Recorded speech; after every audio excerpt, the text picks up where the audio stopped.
la planète Terre. Elle est aujourd'hui le royaume des mammifères.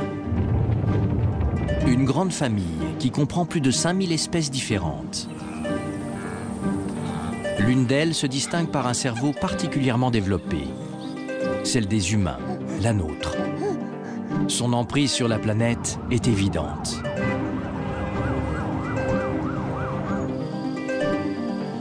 Mais la Terre n'a pas toujours été un paradis pour les mammifères. Pour nos lointains ancêtres, elle a longtemps été un monde hostile et terrifiant. Un monde de dinosaures.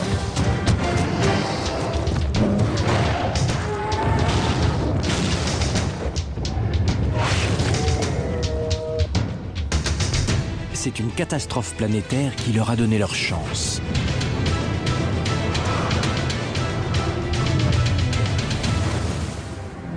Elle a anéanti les dinosaures et épargné les mammifères. Tout redevenait possible. Mais plusieurs familles pouvaient prendre la place laissée libre par la disparition des dinosaures.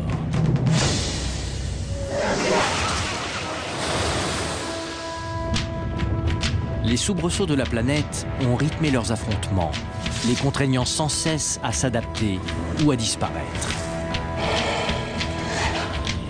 Au terme d'une course évolutive de plus de 200 millions d'années, le groupe des mammifères auquel nous appartenons s'est imposé. Cette histoire est celle de la longue lutte des mammifères pour survivre, évoluer et finalement s'approprier l'héritage des dinosaures. Elle a façonné le monde que nous connaissons aujourd'hui. C'est notre histoire.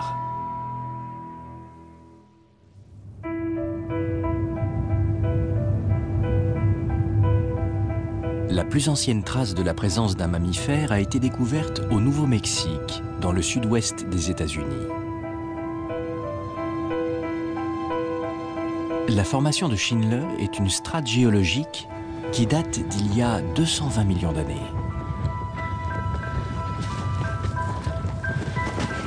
Le docteur Adrian Hunt, du Muséum d'histoire naturelle du Nouveau-Mexique, y a retrouvé ce fossile de crâne de moins d'1 centimètre de long. Ce crâne minuscule est le point d'origine de tous les mammifères, y compris bien sûr des humains. De la taille de ce crâne, on peut déduire que l'animal n'était pas plus grand qu'une souris.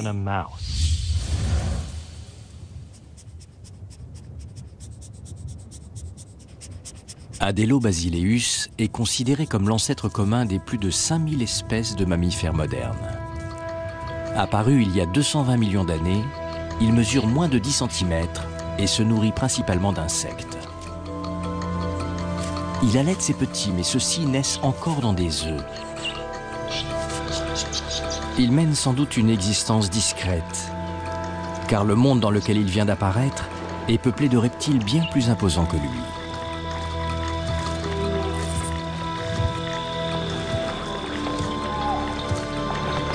Ce Desmatosuchus de 4 mètres de long est un herbivore, mais tous ne sont pas aussi inoffensifs.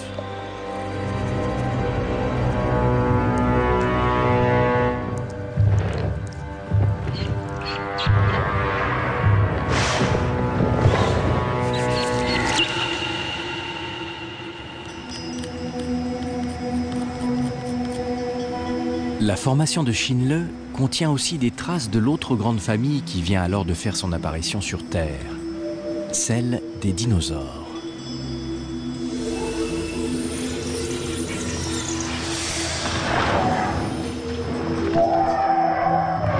Des descendants des reptiles qui ont adopté une posture bipède. Coelophysis mesure près d'1 mètre et son agilité fait déjà de lui un redoutable prédateur. Apparus presque en même temps que les mammifères, les dinosaures ont déjà sur eux un avantage évident. Ces deux groupes d'animaux sont apparus au même moment. Ils se sont affrontés pendant 100 millions d'années en une compétition évolutive fascinante. Face à de tels adversaires, nos lointains ancêtres connaissent des débuts difficiles.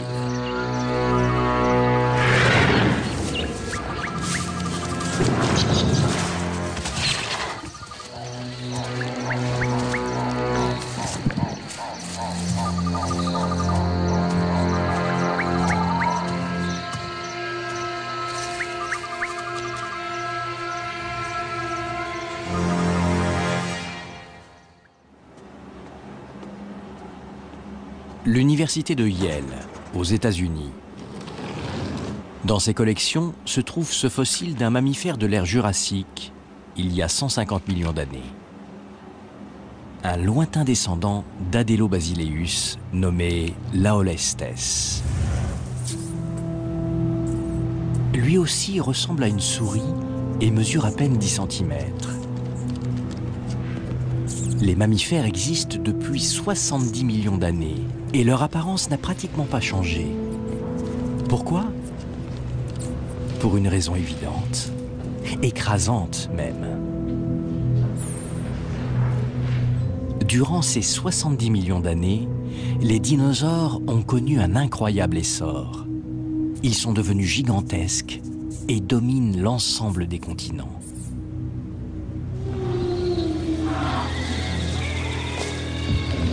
Des herbivores comme ces stégosaures ont même renoncé à la bipédie pour supporter des corps de plus de 9 mètres de long. L'ère jurassique est un monde âpre et violent, où la lutte pour la survie prend la forme de combats titanesques.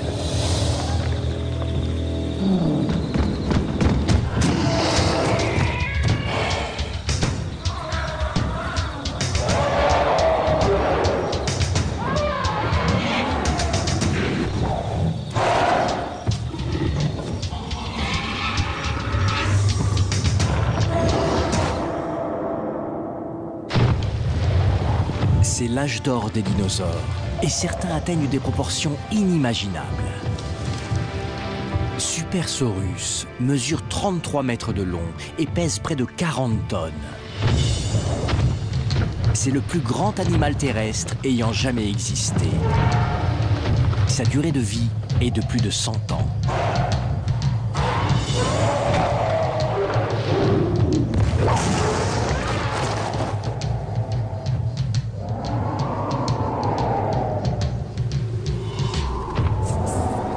Quelle place pouvaient occuper les petits mammifères dans ce monde de géants?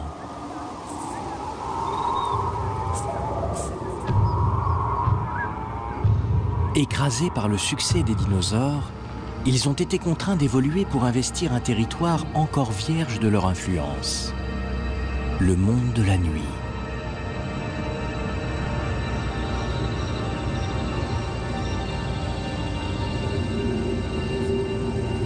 Laolestes a développé son sens de l'ouïe et s'affaire désormais dans l'obscurité.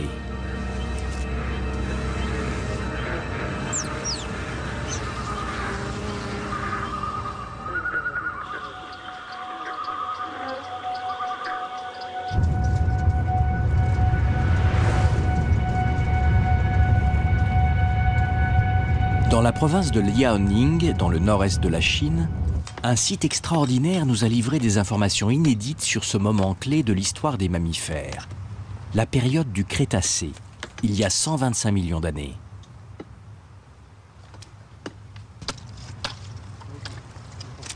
Ces plaques, qui s'ouvrent comme les pages d'un livre, nous présentent tout un écosystème de cette époque.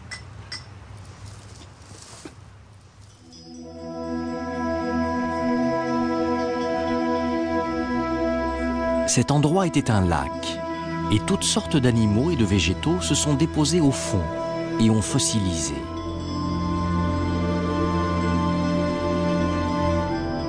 On a retrouvé les traces de plus de 300 espèces différentes à Liaoning.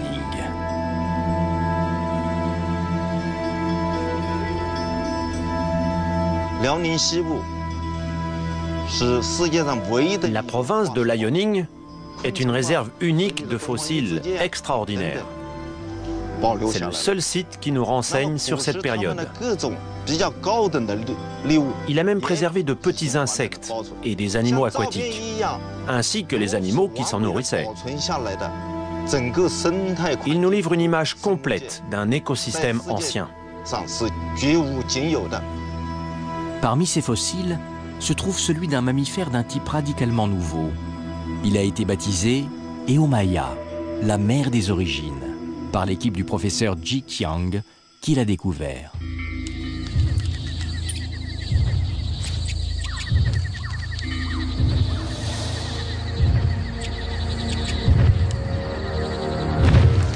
Il y a 125 millions d'années, alors que les dinosaures sont à leur apogée, les mammifères évoluent. Ils développent un mode de reproduction révolutionnaire.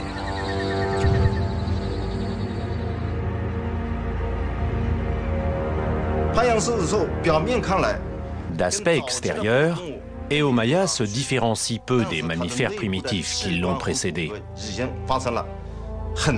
Mais ses organes internes, dont les fossiles n'ont pas gardé la trace, avaient subi de grands changements.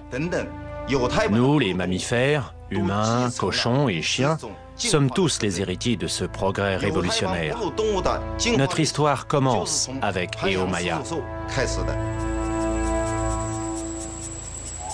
Les mammifères se sont séparés de la famille des reptiles en développant des mamelles qui leur permettaient d'allaiter leurs petits. Mais comme tous les autres animaux de cette époque, ils se reproduisaient toujours en pondant des œufs.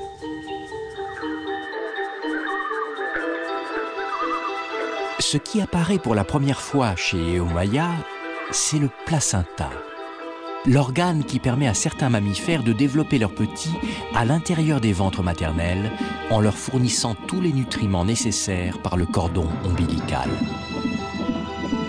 Ce nouveau mode de reproduction associe plus longuement les mères à leurs petits.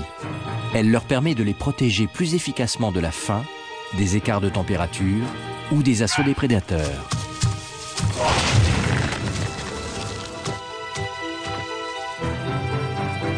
L'acquisition du placenta marque un tournant essentiel dans l'histoire évolutive des mammifères. Aujourd'hui, plus de 90% des mammifères sont des placentaires. De nombreux mammifères étaient dévorés par les dinosaures. Poussés par la nécessité de survivre à ce monde violent, certains mammifères ont développé le placenta. Ce progrès évolutif a grandement amélioré la survie des mammifères. En d'autres termes, on peut dire que ce sont les dinosaures qui ont poussé les mammifères à développer le placenta.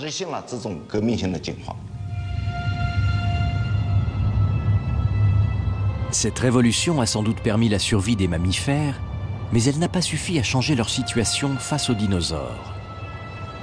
Au Wyoming, dans l'ouest des États-Unis, les paléontologues ont retrouvé des fossiles de mammifères qui vivaient ici il y a 66 millions d'années. 60 millions d'années après l'apparition du placenta. L'immensité de ce territoire complique la recherche de fossiles. Mais le docteur Jeline Eberle, de l'Université du Colorado, peut compter sur l'aide de surprenants auxiliaires.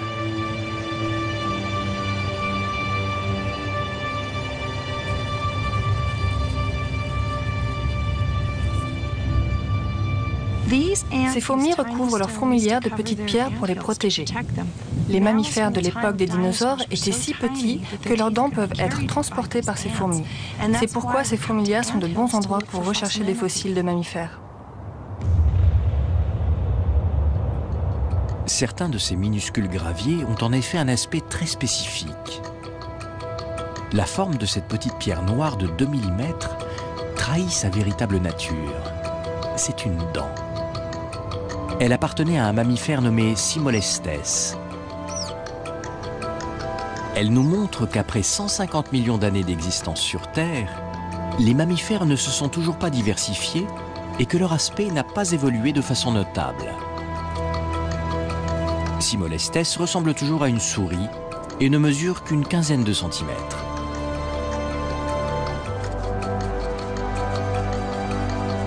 La domination écrasante des dinosaures durant ces 150 millions d'années n'a laissé aucune chance au développement des mammifères.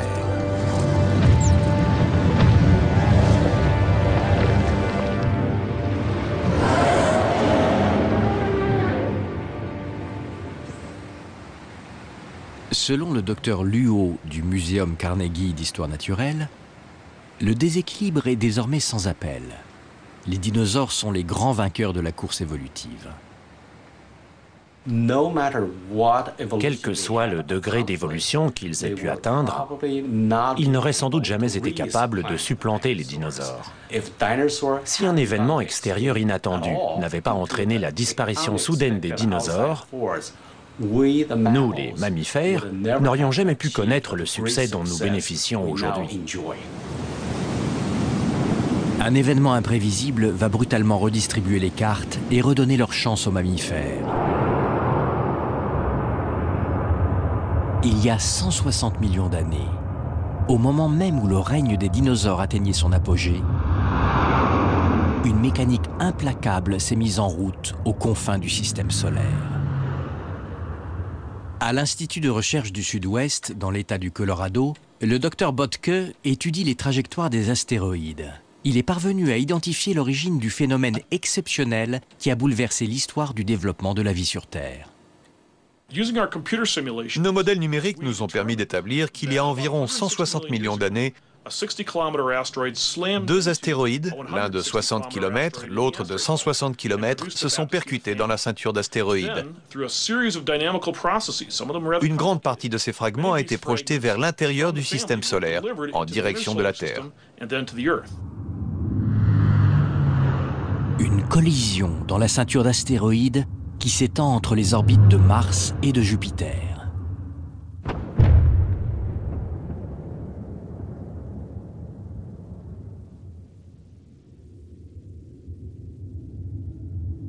Attirés par la gravité de ces deux planètes, des fragments d'astéroïdes quittent leur orbite et sont catapultés au travers du système solaire.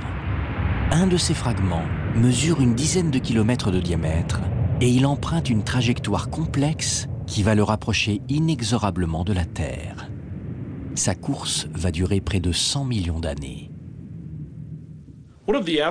Un des astéroïdes formés lors de cette collision a emprunté une trajectoire vers le centre du système solaire qui l'a finalement amené à percuter la Terre, ce qui ne pouvait qu'entraîner une catastrophe pour les dinosaures.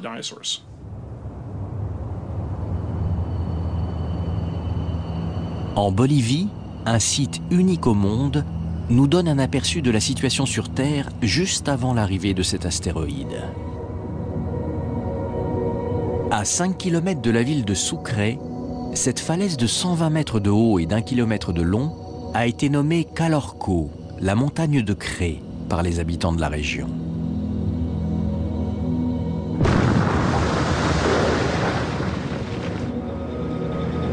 Des engins travaillent ici 24 heures sur 24 à l'extraction du calcaire utilisé pour la fabrication de ciment. Ils ont mis au jour un gisement unique d'informations sur le monde d'il y a 66 millions d'années. Le docteur Christian Meyer, du Muséum d'histoire naturelle de Bâle, est venu de Suisse pour étudier ces vestiges.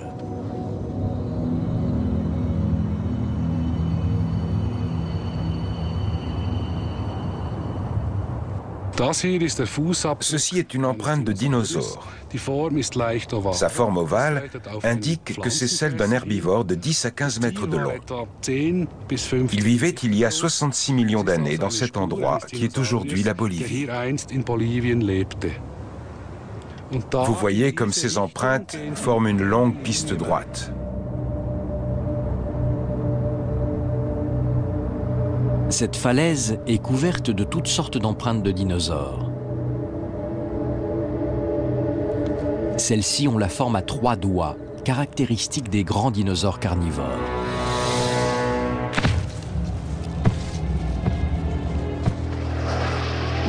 Il y a 66 millions d'années, cette surface était une étendue horizontale située à proximité d'un lac. Les mouvements de la croûte terrestre l'ont redressée à la verticale et en éventrant la montagne, l'activité des carrières a révélé les traces fossilisées. Nous avons identifié plus de 5000 empreintes distinctes de dinosaures de 6 espèces différentes.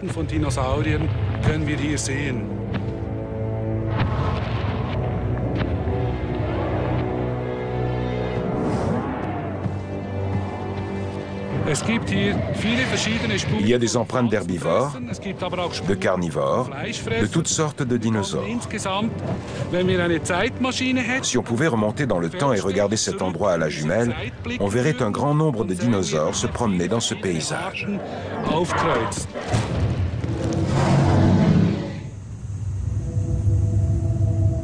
Juste avant l'arrivée de la météorite, les dinosaures sont toujours en plein âge d'or et de nouvelles espèces continuent d'apparaître. Ce monstre constellé de pics est un herbivore de 7 mètres de long, appelé Edmontonia. Cet autre herbivore au long cou est un Saltasaurus.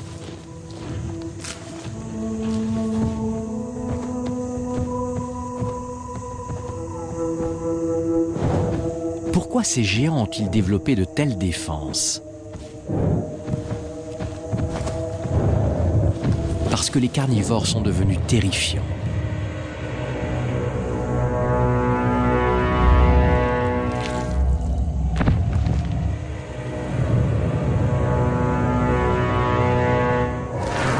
Carnotaurus mesure près de 9 mètres et possède une dentition idéale pour déchirer la chair d'un Edmontonia.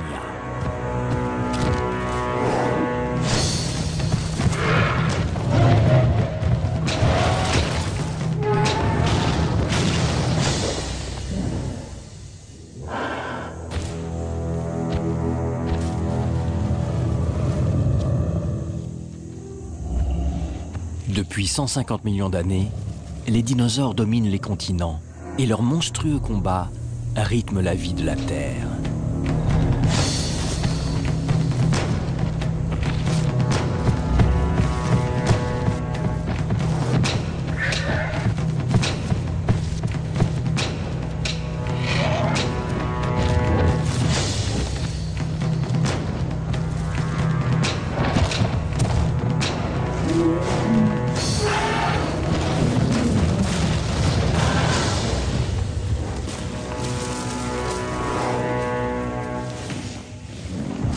Leurs corps gigantesques se sont adaptés à une lutte permanente pour la survie d'une violence inimaginable.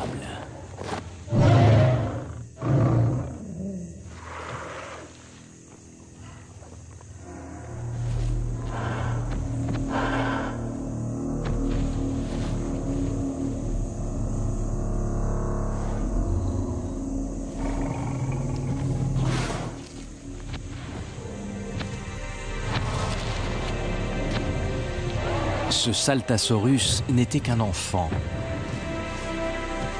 Les adultes de son espèce dépassent largement la taille d'un Carnotaurus et ils se déplacent en troupeau pour repousser leurs prédateurs.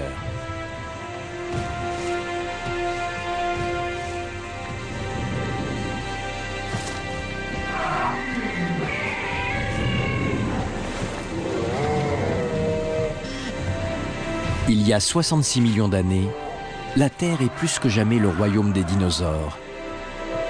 Et pourtant, leur règne va bientôt s'achever.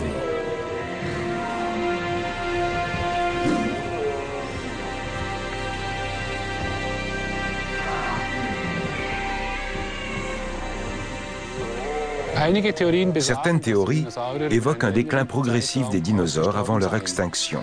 Mais les empreintes boliviennes montrent qu'elles se trompent. Jusqu'au dernier moment avant leur disparition, les dinosaures n'ont décliné ni en diversité, ni en nombre, ni en taille.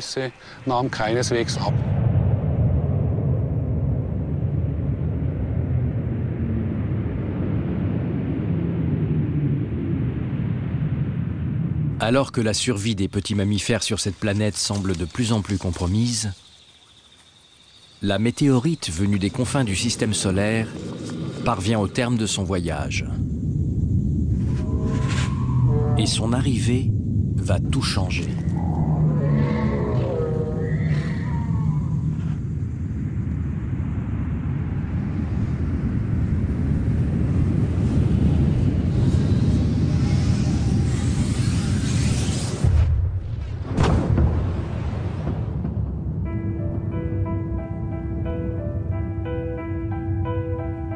Dans la province d'Alberta, dans l'ouest du Canada, des strates géologiques datant de cette période affleurent pratiquement à la surface.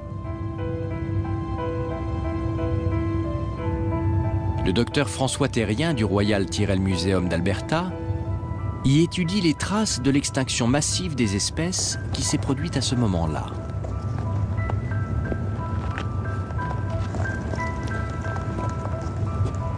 Voilà, c'est ici. Cette ligne noire est la clé de l'extinction des dinosaures.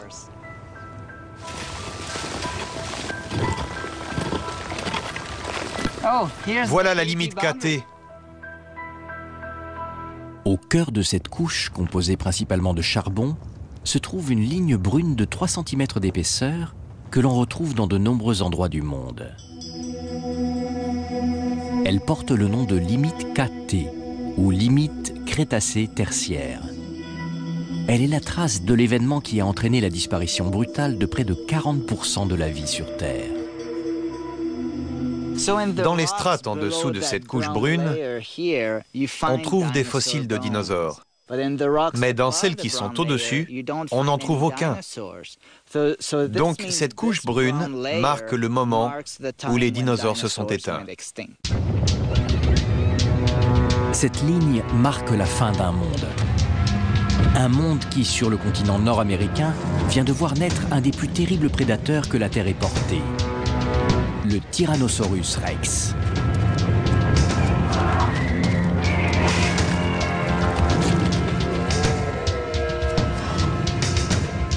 Et ce monde, d'un seul coup, disparaît.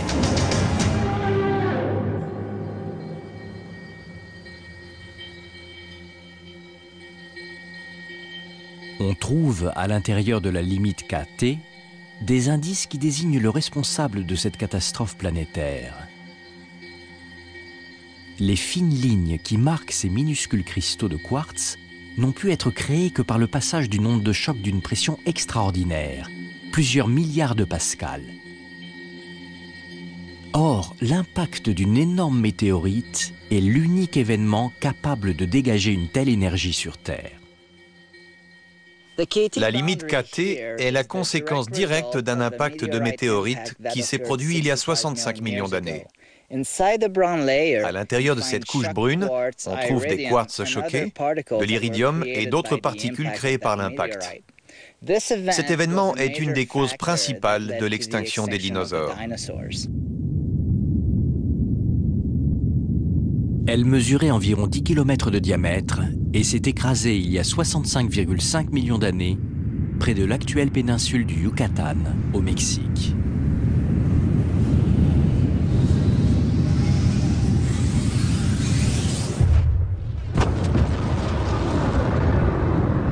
Si cet événement a entraîné une extinction massive des espèces animales, c'est que le choc a été phénoménal.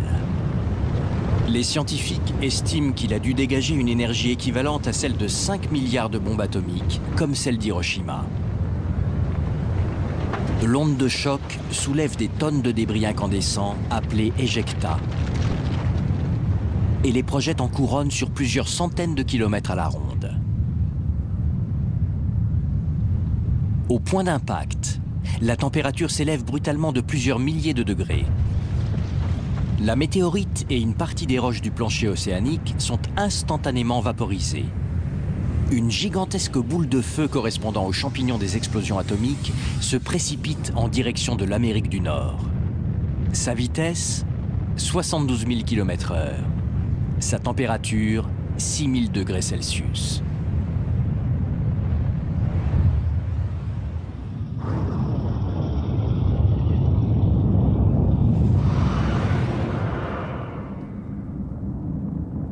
Depuis l'espace, le dôme de roches vaporisées est clairement visible.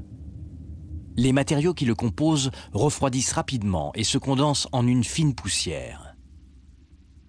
Au bout d'environ 1 heure, elle retombe dans l'atmosphère terrestre. Le docteur Sujita de l'université de Tokyo a réalisé une expérience visant à évaluer les conséquences de ce phénomène. Une bille de verre de 5 mm de diamètre est projetée à grande vitesse dans ce long tube sous vide qui représente l'espace. Elle achève sa course dans cette chambre remplie de nitrogène qui simule l'atmosphère terrestre. Une fine membrane de plastique isole l'atmosphère du vide de l'espace. En la percutant, la bille éclate et chaque fragment se comporte alors comme un des grains de poussière pénétrant dans l'atmosphère.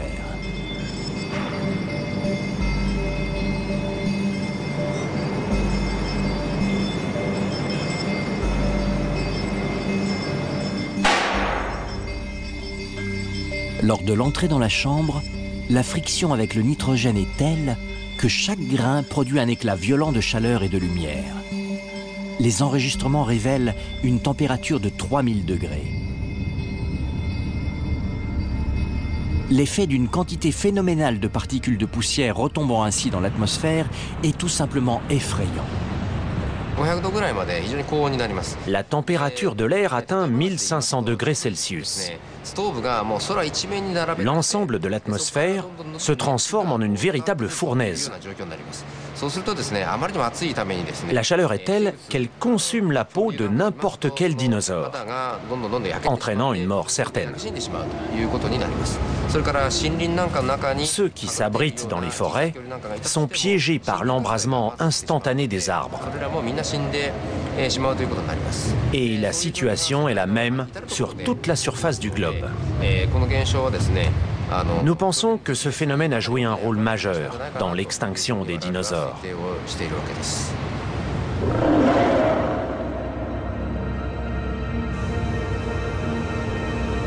À l'université de Tohoku, une autre expérience s'est concentrée sur le cratère créé par la météorite.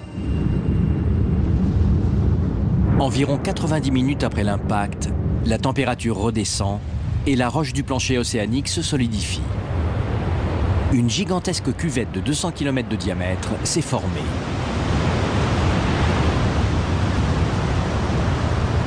L'énorme masse de l'océan repoussée par le choc réinvestit ce cratère béant.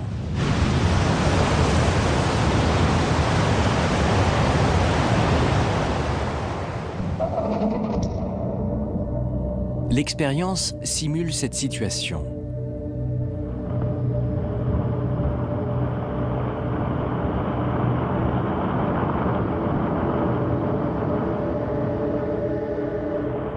La ligne bleue matérialise le niveau préalable de l'océan. L'eau s'engouffre dans le cratère avec une telle puissance qu'elle s'élève nettement au-dessus de la ligne. Et une montagne d'eau déferle brusquement dans l'autre sens, en direction des rivages. Lorsqu'un cratère se forme dans le plancher océanique, l'eau se précipite pour le remplir avec une force telle qu'elle provoque une hausse du niveau de l'océan.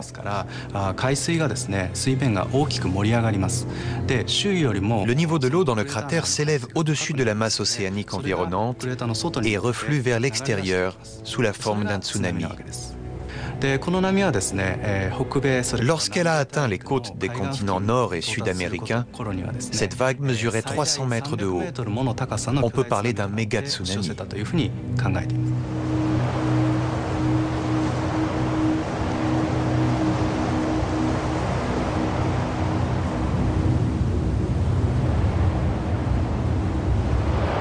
L'océan a dû mettre une dizaine d'heures pour réinvestir le cratère. Une masse d'eau inimaginable a alors été renvoyée en direction des continents.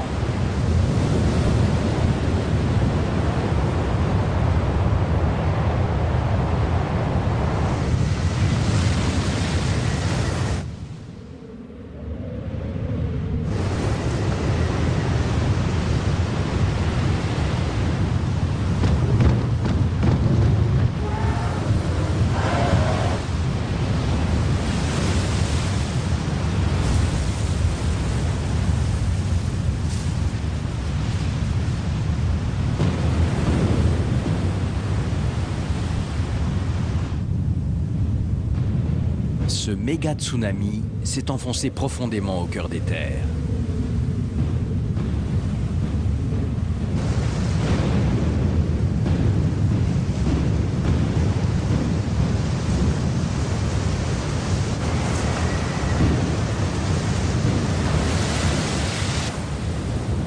Les strates géologiques portent la trace d'au moins 6 vagues gigantesques successives.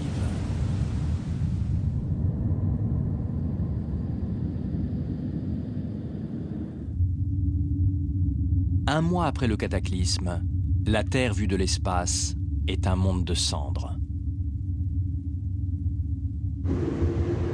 La quantité de poussière en suspension dans l'atmosphère bloque les rayons du Soleil et la Terre se refroidit. C'est l'hiver d'impact. La température globale s'est sans doute abaissée d'au moins 10 degrés.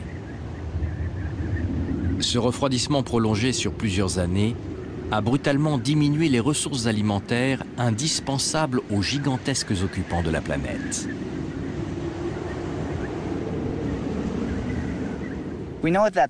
On sait que les végétaux se sont reconstitués en quelques années après l'impact. Donc, en théorie, si les dinosaures avaient survécu, ils auraient pu se réadapter aux nouvelles conditions environnementales. Ce n'est pas ce qui s'est passé. Les dinosaures se sont définitivement éteints. On peut donc en déduire qu'ils ont disparu en un laps de temps très court. Je pense que leur extinction s'est produite en une dizaine d'années au plus. Cette série de cataclysmes a entraîné la disparition des dinosaures. Mais nos lointains ancêtres mammifères y ont survécu. Comment ont-ils fait? Je pense que les mammifères doivent leur survie avant tout à leur petite taille. Si, comme les dinosaures, ils avaient été plus imposants, ils n'auraient sans doute pas survécu à l'impact de la météorite. Leur petite taille leur a sûrement permis de s'abriter dans des terriers souterrains. Le fait de pouvoir se nourrir aussi bien d'insectes, de graines que de petits animaux leur a aussi permis de survivre, alors que les dinosaures qui avaient des régimes plus spécialisés se sont éteints.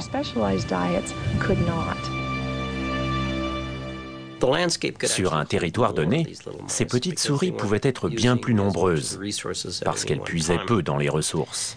On peut imaginer qu'il devait y avoir peut-être 5000 Supersaurus sur l'ensemble du continent nord-américain. Une catastrophe entraînant la disparition d'un millier d'entre eux pouvait suffire à faire basculer l'espèce vers l'extinction. Alors que même en tuant un millier de ces petits mammifères, il en restait encore des milliers, des millions peut-être, pour perpétuer l'espèce. Une petite taille peut parfois être un atout. Une grande taille comporte bien sûr des avantages, mais elle peut devenir un énorme handicap lorsque les conditions deviennent difficiles. La petite taille qui a handicapé les mammifères pendant 150 millions d'années les a sans doute sauvés, mais aussi la courte durée de vie qu'elle implique. Chez ces petits animaux, une nouvelle génération apparaissait tous les 2 ou 3 ans. Quand chez les dinosaures, une génération nécessitait plusieurs dizaines d'années. Les mammifères pouvaient ainsi évoluer beaucoup plus rapidement pour s'adapter à de nouvelles conditions d'existence.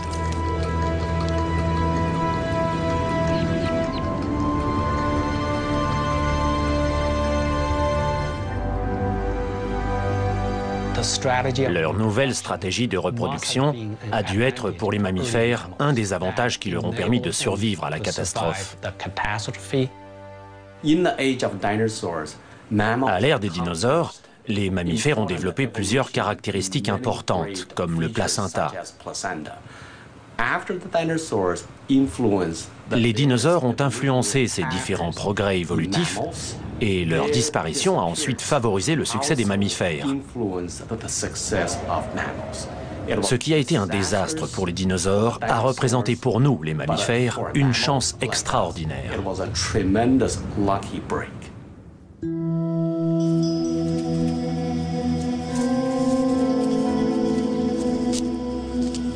Il y a 65 millions d'années, l'ère tertiaire s'ouvre pour les mammifères sur un monde définitivement libéré de la domination des dinosaures. Un monde nouveau, dans lequel ils vont enfin pouvoir s'épanouir.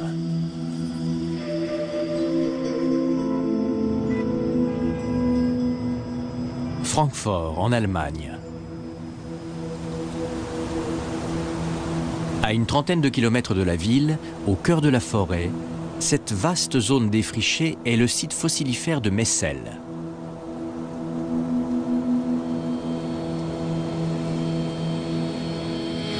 Cette ancienne carrière, inscrite par l'UNESCO au patrimoine de l'humanité, est un gisement unique au monde de fossiles de la période de l'Éocène, une vingtaine de millions d'années après la grande extinction du Crétacé.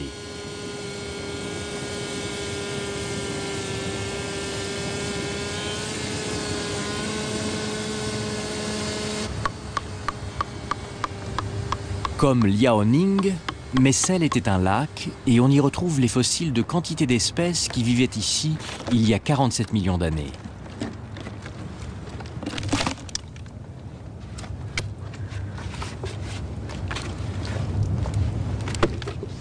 Ein Fisch?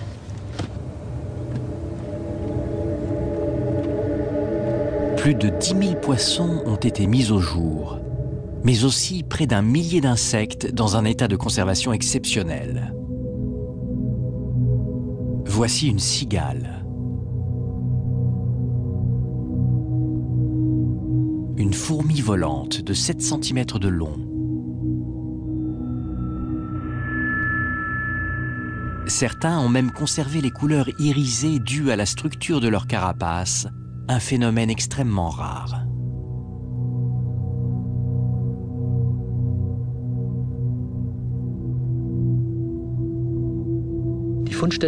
Messel est le seul site au monde où les animaux et les plantes d'il y a 47 millions d'années ont été préservés dans leurs différents habitats. Leur état de conservation est spectaculaire. Chez de nombreux insectes, on peut encore observer la coloration des ailes.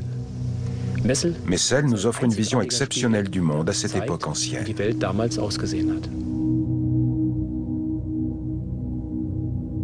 Messel nous montre comment les mammifères ont évolué au cours des 20 millions d'années qui ont suivi la disparition des dinosaures.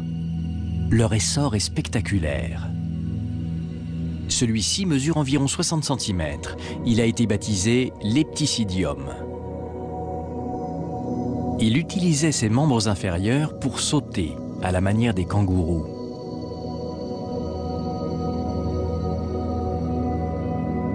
Cet autre mammifère d'une quarantaine de centimètres est une sorte de fourmilier.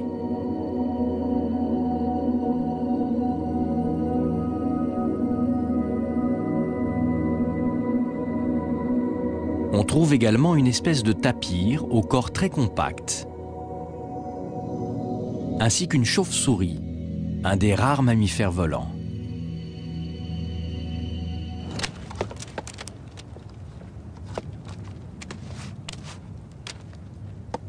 Un des fossiles les mieux conservés est celui d'un mammifère d'une cinquantaine de centimètres dont l'ensemble du squelette a été préservé en 3 dimensions.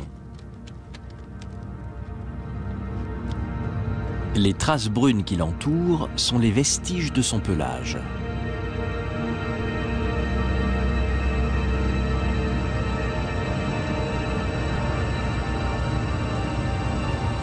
Propaleotherium est l'ancêtre des chevaux.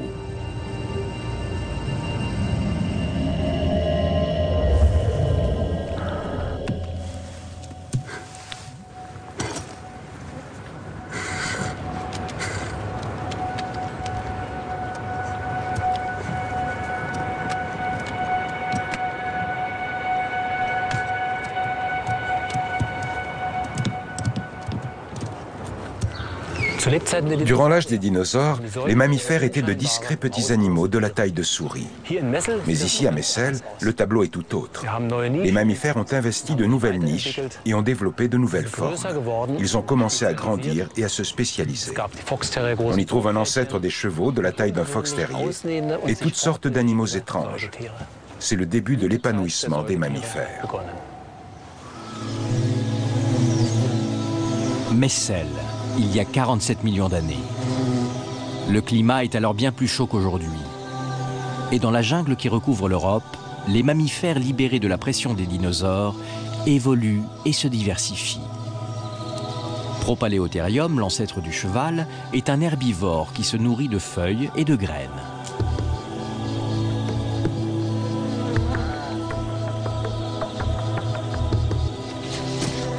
L'étrange Lepticidium pourchasse les insectes et d'autres petites proies.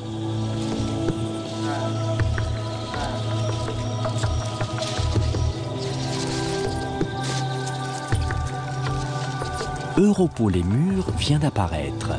C'est un lémurien de près d'1 mètre de long, un des premiers primates, la grande famille de mammifères qui comprend les singes et les hominidés.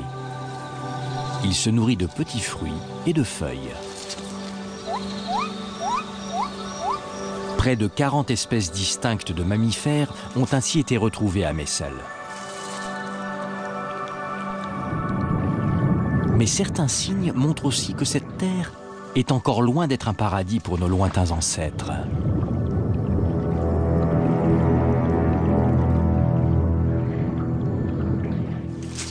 Ils ne sont pas les seuls à tirer profit de la disparition des dinosaures. D'autres espèces ont survécu à la grande extinction et ont entamé une lutte sans merci pour occuper la place laissée libre au sommet de la chaîne alimentaire.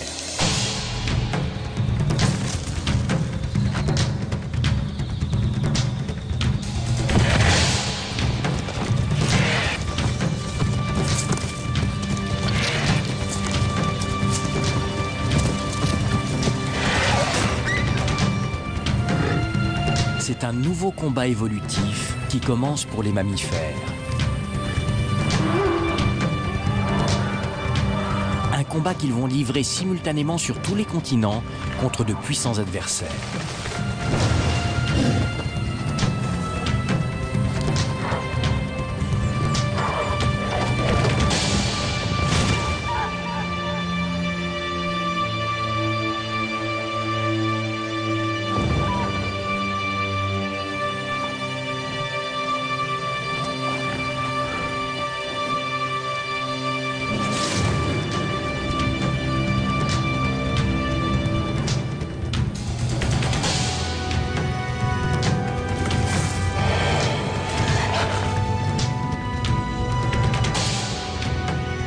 La suite de cette course à l'adaptation de plus de 200 millions d'années verra s'affronter deux lignées rivales de mammifères pour la domination de la planète.